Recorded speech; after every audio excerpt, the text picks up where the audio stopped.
Think meditation is hard? Do me a favor. Take a slow, deep breath in, and now breathe out. Congratulations. You just meditated. Hi, I'm Krystal Jakosky, and this is Breathe In, Breathe Out, a weekly mindfulness and meditation podcast for anyone ready to own their own shit and find a little peace while doing it. Hello, and welcome back to Breathe In, Breathe Out. I am your host, Krystal Jakosky, and I love that you're here. I love that I'm here. I love that I get to do this. So not too long ago, we released a newsletter that got a lot of response. And because it got so much response, we thought that we would go ahead and kind of go over the concept here on the podcast as well, so that you guys, my listeners, can jump in on the topic. Ellen DeGeneres, a while back, had a lady on her show, and her name was Gladys, and she was from Austin. And Gladys became a worldwide sensation when she said to Ellen, "Listen, I'll be honest with you. Yeah. I love Jesus, but I drink a little." If you have a minute, look it up. It's guaranteed to brighten your day. It was just adorable and made us all laugh. Now, I personally grew up in a home where every choice was weighed with our religious beliefs. Smoking, drinking were off limits, cussing was a no-no, and so on. Personally, after a few life changes, I made a conscious decision to walk a completely different, more spiritual path. This meant I began to find my own personal code of truth and what values did I want to keep from growing up versus what beliefs fail to ring true for me anymore. I need you to understand, I hold no anger or malice towards my childhood church. In fact, I'm an open book, and if people really want to know or understand what they're truly about, I actively correct those false beliefs and encourage understanding, which, has kind of become my niche in life, is helping people to find understanding. One thing that I personally decided to explore when I got a little bit older was alcohol. It had been such a forbidden space that it was like, I was negative and judgmental, and yet I was so drawn to it. I was so curious about how people could be so loose when they drank. And in my brain, there was this conflict going on, because on the one hand, they looked like they were having so much fun. And on the other hand, I had heard that it was so wrong and you're not supposed to do it. And it's addictive, and just all the things that you're told when you're a kid and your parents don't want you to get into the candy cupboard. Yes, I had a taste in high school. I don't know many who haven't snuck it when they've had the possibility, the opportunity, because that's kind of what you do. You have the freedom of choice to explore that, and you're going to try it because you're curious. I didn't really start drinking until I was in my early 30s. And my gateway was definitely the sweeter tiki bar type of mixed drinks. Sweet, fruity, no burn, goes down so easy. And eventually I branched into trying wine, and I loved the white, bubbly, sweet stuff. And then I learned about pairings. And if you asked me, would you like a little cheese with that wine? My answer would be hell yes, because I loved the way that a creamy brie would taste with this deep, dry red. It was really fun to learn about how they played off of each other. 10 years later, I found flavored whiskeys were delightful to play around with. Yeah, it took 10 years because I didn't drink that often. It wasn't something that I did a lot. It was mostly social when we had friends. And it was 10 years later that I finally started mixing my own drinks and kind of exploring and playing with things. Whipped cream vodka became an easy go-to. It took a long time to expand my palate into what different types of things did I like, and continue exploring that realm of, is this wrong? Is this right? Is this something like, what is my personal stance on this topic whatsoever? Last year, I realized that I had joined the throng of people who had increased their drinking throughout COVID.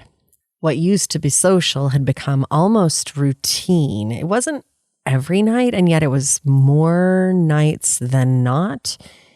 And When I did drink, where it used to be one drink, it would be 2 or 3.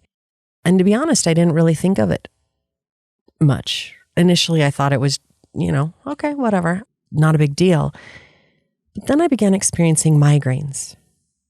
And I explained it away by saying it's the added stress that I'm under. It's got to be the stress. There's no reason else that I would have migraines. My digestion was less than stellar, and pinpointing the cause of my upset continually eluded our efforts. My husband and I were constantly trying to understand, what food did I have? What's going on here? What's going on there? And finally, one day, Jay said, I wonder if alcohol is playing a role in it. I didn't want to hear that. I really didn't want to hear that. I didn't want somebody else telling me, well, you probably shouldn't be drinking, because that really made me annoyed and frustrated. And yet I thought, okay, fine. I'll cut it out. Bring it on. I wanted to prove him wrong, like not a big deal. And so in the beginning, it was a little bit awkward because you go out with your friends and you've been socially drinking and they're used to you socially drinking, and you are instead just drinking water or ordering some kind of a mocktail, and they are, what? Why? Why would you let that go? And then other people were nonchalant, didn't even care. My social connection with drinks was a little bit different because people didn't know if I would get as loose and relaxed and just kind of let go as I used to. So they were watching. I also had to set boundaries around my being a designated driver, because when you go out with a group and you're socially drinking, it's easy for everyone to think, oh, she's not drinking, so she can be driving. But that's not why I went out. And I don't want that responsibility. Just because I choose not to drink doesn't mean that I have to choose to get you safely home. It was a challenge. And yet, after a month, I went off of all the digestive enzymes that I'd been taking just to see how it would go. And I haven't needed them since. I also chose to test the waters without my migraine preventative. And you know what? I haven't looked back. I've noticed my energy returned. My outlook on life has improved. I've been more inspired and able to write. I felt like the clouds have been lifting and my can-do attitude is sparking again. It means that I want to be active and doing instead of the have to. What do I have to do today? We've all heard that alcohol is a depressant, and I didn't think I was having enough to really kind of have that much of an effect, and yet I did, and it was. I grew up being told it was wrong. It was one of those because I said so rules that are so infuriatingly frustrating to a kid. And now for me, instead of a rule, it's become a choice. I took that box, that childhood forbidden box, off of the shelf, and I unwrapped it. I checked it out. I tried it on for size like a comfy pair of sweats, and I wore that pair of sweats until they were wholly and really just needed to be let go. Sometimes when we embrace our own explanation of why the rule exists, it's so much easier to allow it to become your own. It's not an imposition anymore, but a blessing. So in asking people what their thoughts are on alcohol, on drinking, or on letting go of things that have really been not beneficial for them, even though they really wanted it, we've gotten a lot of responses.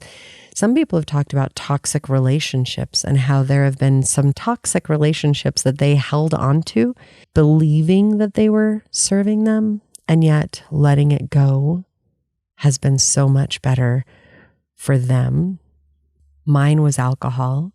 What rule have you fought tooth and nail against because I said so didn't work for you, only to discover later on in life that you are more than happy to embrace the gift that it gave you? It could just be that shift in perspective concerning guidelines, and yet it can completely shift your attitude and your energy. The number of people that I have had come up to me and say, oh my gosh, I too don't drink anymore. And I'm glad that you're mentioning this because my family thinks it's weird. Or someone else said, I really hadn't had the guts to give it up. I hadn't thought about that. We can all be support for each other. So yeah, I gave up drinking and I feel better for it. And I am so grateful for that. And people continue to ask me, do you still feel better? And yes, I still feel better. Maybe you are trying to let go of something that's toxic, or maybe a friend is trying to let go of something that is toxic. And perhaps you can support each other. Like my husband supported me, saying, hey, maybe it's a problem. Let's give it a shot. Let's check it out. Let's see. And if it's not a problem, we can go right back to Saturday nights. And if it is a problem, then we'll look at a new way to be, a new shift, a new opportunity. So I hope that this topic is one that sits with you as well. I hope that it resonates with you, my listeners, as much as it did with my other newsletter subscribers. And I hope that it starts a conversation, whether it be with yourself about what you're facing or with other people that are around you. What have you bucked against? What rules have you explored the foundation of and then found something new for yourself? Or what needs to be explored? What system needs to be bucked against so that you can then decide, do I really like that and I want to continue subscribing to it?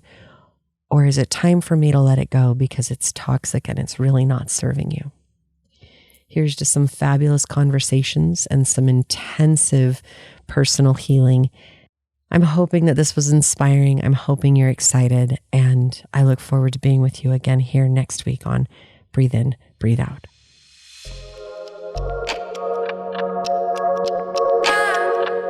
I hope this moment of self-care and healing brought you some hope and peace. I'm Krystal Jakosky on Instagram, Facebook, and YouTube, and I hope you check us out and follow along for more content coming soon. I look forward to being with you again here on Breathe In, Breathe Out. Until next time, take care.